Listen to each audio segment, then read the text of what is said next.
ബാല്യ കൗമാര യൗവന വാർദ്ധക്യത്തിലൂടെ കടന്നുപോകുന്ന നമ്മുടെ മനുഷ്യജീവിതത്തിൽ വാർദ്ധക്യം അല്ലെങ്കിൽ അസുഖങ്ങൾ വില്ലനാകുമ്പോൾ ഓരോ മക്കളും ഓർത്തിരിക്കാൻ ശ്രീ അനിൽ കാവന്നൂരിൻ്റെ രചനയിൽ എഴുതിയ അമ്മ ആരായിരുന്നു എന്ന അർത്ഥവത്തായ കവിത.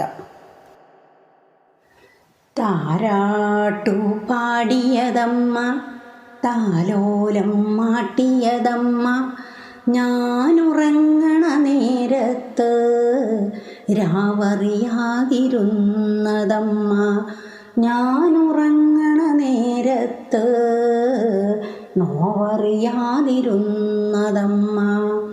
പൊന്നിൻ്റെ നിറമല്ലേലും പൊന്നേന്ന് വിളിച്ചതമ്മ, പൊന്നിൻ കുടമായി തന്നെ പൊന്നും മകൾ നൽകിയതമ്മ.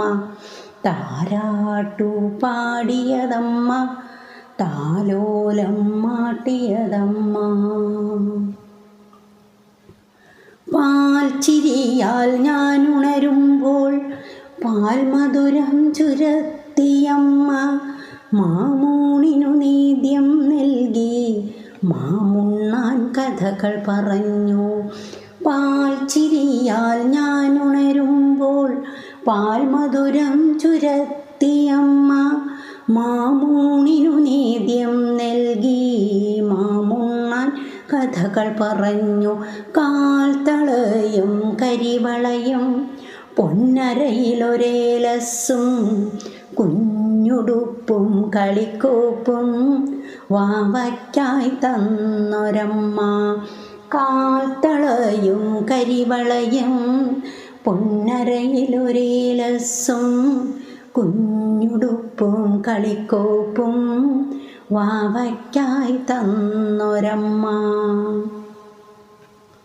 അക്ഷരങ്ങൾ പാടിപ്പറഞ്ഞു, അതു ഞാനും കൊഞ്ചിപ്പറഞ്ഞു, അക്ഷരത്തെറ്റുകളെല്ലാം പുഞ്ചിരിയാൽ മാടിയൊതുക്കി.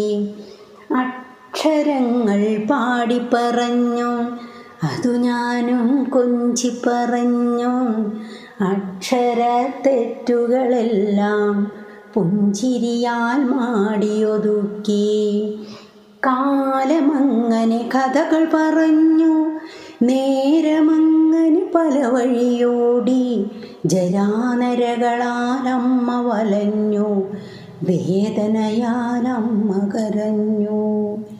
കാലമങ്ങനെ കഥകൾ പറഞ്ഞു, നേരമങ്ങനെ പല വഴിയോടി, ജരാനരകളാലമ്മ വലഞ്ഞു, വേദനയാലമ്മ കരഞ്ഞു. കാണാതെ മക്കൾ നടന്നു, അമ്മയെ കാണാതെ മക്കളകന്നു.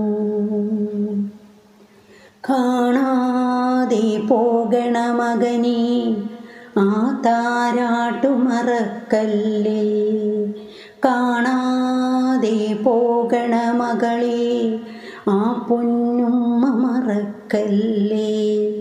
കാണാതെ പോകണ മകനെ ആ താരാട്ടു മറക്കല്ലേ, കാണാതെ പോകണ മകളെ ആ പൊന്നുമ്മ മറക്കല്ലേ.